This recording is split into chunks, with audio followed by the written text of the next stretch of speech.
11 জনের একটা টিম নিয়ে প্যারে ঢোকা মানেই কেওস। এই জন্য দুই ভাগে ভাগ করলাম পুরো কাজটাকে, যে আগে মিউজিশিয়ানদের সাথে বসে পুরো জিনিসগুলা ফিগার আউট করা, পরে ভোকালিস্টদের এনে ওদের কোয়ার অ্যারেঞ্জমেন্টগুলো এখানে ইনকর্পোরেট করা।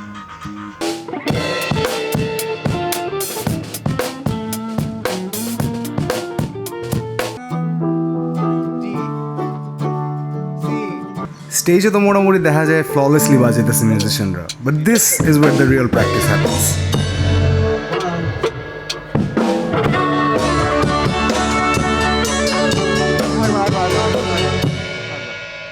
Last try.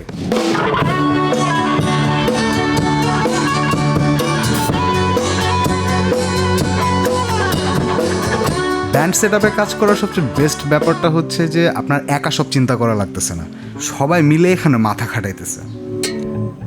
এই যে হ্যাঁ রাইট এটা বেল টাইপ সাউন্ড বের করতো, বেল পারকাসিভ।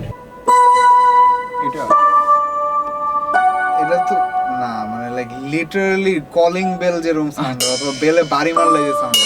হ্যাঁ এটা এটা বের করো।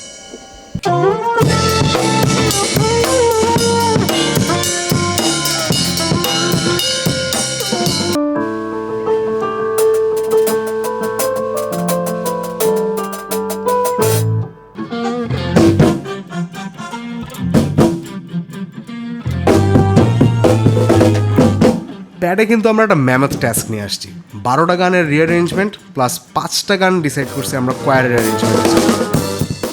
প্রতিদিন আমার ফাগুন আলপনা।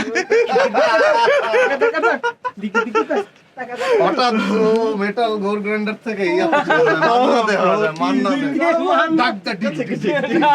এই প্র্যাকটিসের মাঝখানে আমার কাছে একটা ফোন কল আসে, যেটা আসলে ভালোই মেজাজটা খারাপ করে দিছিল, যেটা নেক্সট এপিসোডে জানাইতেছি কি হয়েছে। ফ্রাস্ট্রেশন।